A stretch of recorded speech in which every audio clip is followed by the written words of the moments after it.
So I started getting central, heavy, crushing chest pain and started feeling even more disoriented, clammy, sweaty.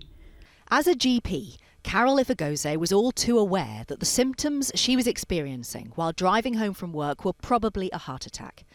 Yet it wasn't until 14 hours later that a succession of paramedics, nurses and doctors finally agreed that's what was happening.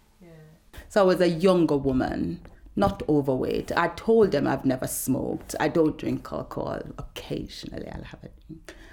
My cholesterol I know was okay. I don't have diabetes, high blood pressure.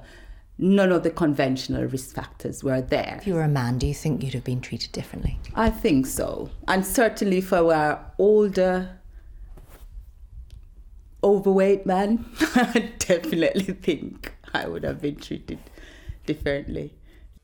Carol isn't alone. According to the British Heart Foundation, more than 8,200 heart attack deaths in women in England and Wales could have been prevented over a decade if they'd received the same standard of care as men. That's the equivalent of 2 females every day. They found women are 50% more likely than men to receive a wrong initial diagnosis when they're having a heart attack, and less likely to be prescribed statins or beta blockers when leaving hospital. A heart attack happens when there is a sudden loss of blood flow to part of your heart muscle. While adverts like this tell us the most common signs of a heart attack in men and women are sudden chest pain, feeling sick, sweaty and shortness of breath, the British Heart Foundation's medical director told me women are more likely to dismiss them or be dismissed every step of the way. It's considered to be a men's disease. Yet more women die of heart attacks than they die of breast cancer. And I think it's raising that awareness that this is a really important problem. They are at risk of this condition, that there are risk factors they need to take care of. They shouldn't assume that this is not something that's going to affect them. And especially when they're younger, they often ignore these symptoms, and that's what we need to change the perception of.